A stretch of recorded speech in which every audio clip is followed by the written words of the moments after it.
This is why we made today an alert day, because we knew that the amount of rain coming in at the time it was coming in, combined with the heavier wind, which actually didn't materialize to as what we saw over the weekend, thankfully, but we knew that it would really impact people's day to day, and that's why we made it an impact day and an alert day for us. But let's take you to Doppler right now, because as Leticia mentioned, in the Sacramento region, it is beginning to let up, and it has been letting up in the Solano County area where they really need it. We've seen almost 2.5 inches of rain in Fairfield and in Vacaville, but it's still coming down in Stockton and Modesto, and especially into the foothills. That rain intensity has really increased over the past hour or so. You can see those spots of yellow showing up anywhere from El Dorado County through Amador, Calaveras, and Tuolumne County, and then stretching back just to the east of Modesto. So with these pockets of rain, the rain rates have really increased, and this is what had passed over Sacramento and parts of the valley. So you can really see it picking up again east of Modesto out towards the mother lode. Thankfully, the winds, they did gust around 40 to 45, are beginning to back off some. They're now gusting in that 25 to 30 mile an hour range, certainly manageable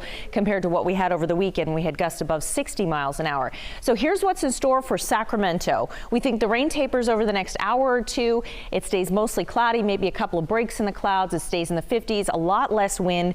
The rain, however, may hang on a little longer in Stockton and Modesto and parts of the foothills. So we're going to take a look at how much more rain to expect today and going into tomorrow as the next round of wet weather is set to move in for your Tuesday. That's all coming up. Back to you. Eileen, thanks so much. Well, President Biden has approved Governor Newsom's request to declare a state of emergency in California, all because of the storms. The governor says this request is similar to what states who are bracing for hurricanes make ahead of time.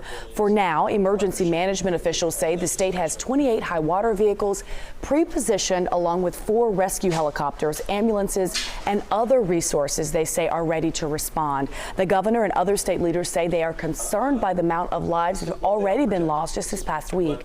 Governor Newsom's formal request to the White House is in addition to the emergency declaration he approved for the state last week. So what does this all mean, and who does it include? Yeah, Deirdre Fitzpatrick joins us right now with more on this announcement. It's all about logistics. The president signed the declaration late last night while attending the North American Leaders Summit in Mexico City. Now, the White House sent out the details just a few hours ago. In this area, the counties singled out include Sacramento, El Dorado, Placer, Stanislaus, Merced, and Mariposa.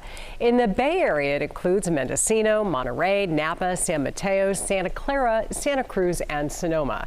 In Southern California, Los Angeles, Riverside, San Bernardino, and Ventura. At this point, no word on why those counties were singled out, but this is a statewide order. Now, the order authorizes FEMA to identify, mobilize, and provide equipment and resources to help alleviate the impacts of the emergency.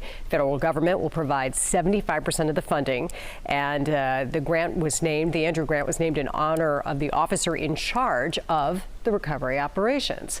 Governor Newsom's formal request to the White House was in addition to the emergency declaration that was approved for the state last week. Back to you. All right, thank you so much, Deirdre. A reminder, an evacuation order is in effect right now for Wilton and Sacramento County. Take a look right here. Everyone in the yellow area was told to evacuate last night. You see how big that area is. It includes people along some specific sections of Grant Line Road, Jackson Road, you got Arno Road, and you have Clay Station Road as well. And right now, there are 2 evacuation warnings in El Dorado County. The first warning is from Highway 50 and Whitehall. This is the same area that was evacuated over New Year's weekend. The second is along Highway 49 from Union Mine Road to the Amador and El Dorado County line. Now, evacuation warnings are in effect for a portion of Vacaville along Alamo Creek. Take a look here. This is between Tulare Drive and Peabody Road, between Marshall Road and Alamo Drive. Meanwhile, several evacuation shelters have been set up in Sacramento County. The list right there is on your screen right now. It's also available online at kcra.com. If you have pets, be sure to check with the shelter beforehand to see if they're accepted. Transportation's available if you need it. You can call 211 if you're within the county for more information.